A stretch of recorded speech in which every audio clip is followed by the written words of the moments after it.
All right. First of all, apologies in advance as I am a bit under the weather, and so might be a little sparse in videos over the coming days for a little while. But anyway, just thought I'd briefly weigh in on this Ezra Miller business, whether or not there was a meeting about Warner Brothers' options about what to do with him. Sounds likely. There's some denials of it. There's some people trying to confirm it. But it sounds like something probably would have been discussed over the sad story of Ezra Miller and his troubles. And so they pushed the movie a year away. And at the time when they announced it, I thought, oh, maybe because Discovery's coming in. Discovery's in charge now. They've already sent some pink slips to executives. Sarnoff is gone and all that. And so they're going to be cleaning a lot of house and looking and reviewing these projects. But the Flash movie, for all intents and purposes, is a done deal. It's been shot. There was a story that the reshoots they wanted to do, that Ezra was being difficult or just outright refusing to do them. And so, of course, that could be just another troublesome aspect of dealing with Ezra. But the problem is, what's he going to do next as they're waiting to promote this film and everything? And it could just be, a PR disaster for the brand and all that sort of stuff. Well, they're pretty well stuck. Recasting Ezra is probably something they should have done some time ago, as, it was kind of obvious the guy had his problems. And they would have known more than anybody, having dealt with him and all that. But, and then there was that incident. It's been a while now when he attacked that woman, and it was on camera and everything, and they just kept on going. So here they are.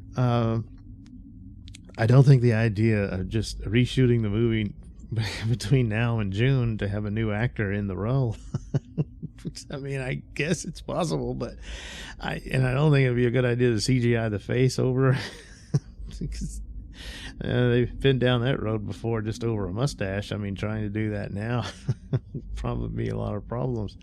And the other thing is, it's not just a movie. So sure, you'll pause it and delay it further and reshoot scenes with a new actor and make it work later.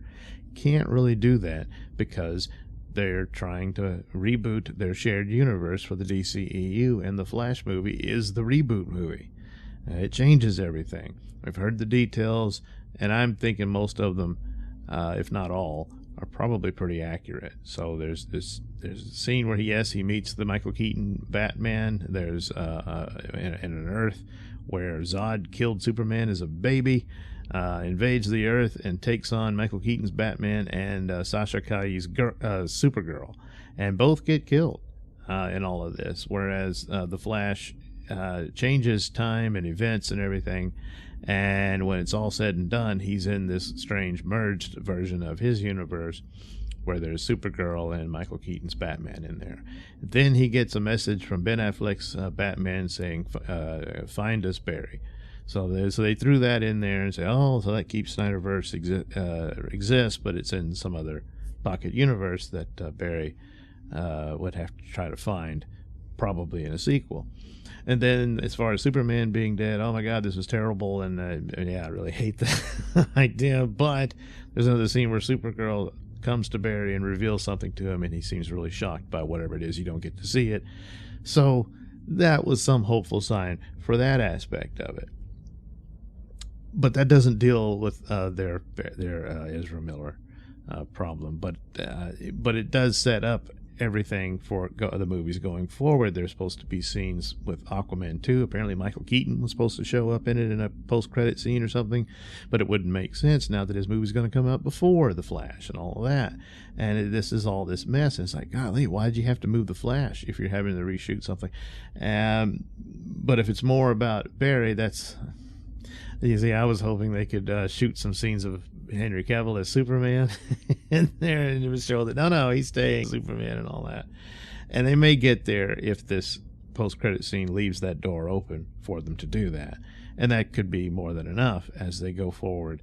with what they're doing. The main loser in all this would probably be the Batgirl film, which you've seen it. You know, we've seen the behind-the-scenes shooting of Michael Keaton's Batman with J.K. Simmons, Jim Gordon, and all that. How's that happen? Well, it would be as a result of this movie. So you can't just get rid of it. You can't just cancel it or say, we'll put it off till we can reshoot it. I don't know if they've got somebody ready to go and they can do this and fix it then. It's such a mess. And it just seems the DC films have been cursed. I mean, because things just keep going wrong. So trending once again, and this has happened before, Grant Gustin as being the obvious candidate to replace Ezra Miller's Flash, with the Flash getting another season over at CW, but I think it's coming to an end. It was a show that was pretty good and even had some episodes that were actually great, and then it just petered out. I mean, it really fizzled, none of which is Mr. Gustin's fault. I think he did do a better job on the Flash. He's very toned down. He's not the comical character. Comical things happen to his character and all of that, but he was not the funny guy, whereas Ezra's was supposed to be the funny guy. You can argue. I mean, like I said, that it worked better under Zack Snyder's hands than it did Joss Whedon's, but that's neither here nor there.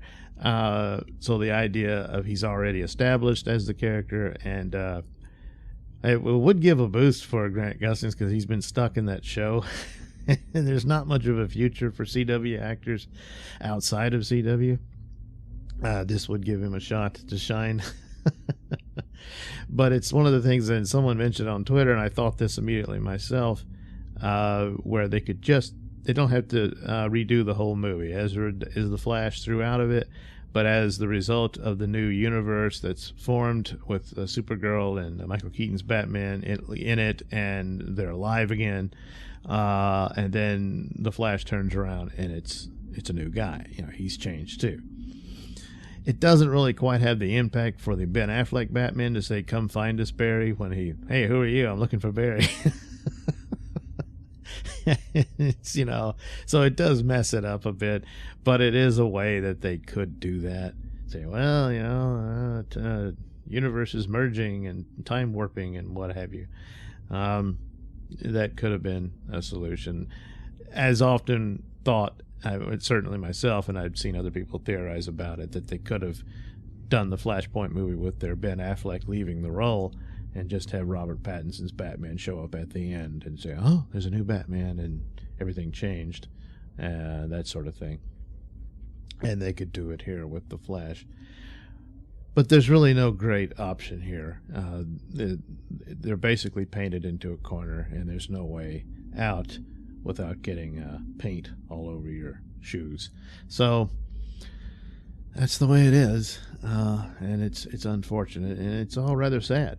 But as they say, the show must go on. So I'm very dubious. I think they will just try to keep the film complete as possible, in the hopes that Ezra just doesn't do anything else between there, and hopefully get some help.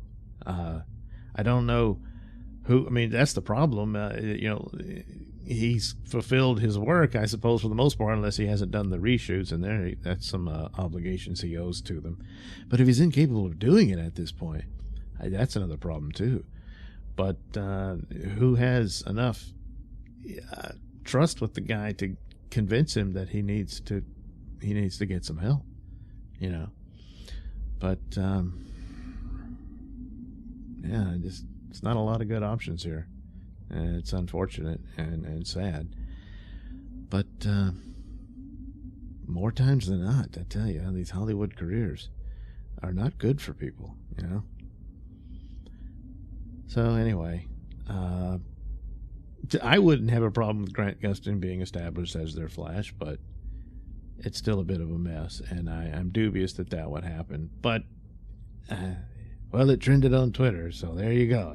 Now it deserves, a mountain's worth of respect. So there it is, and we'll see what happens.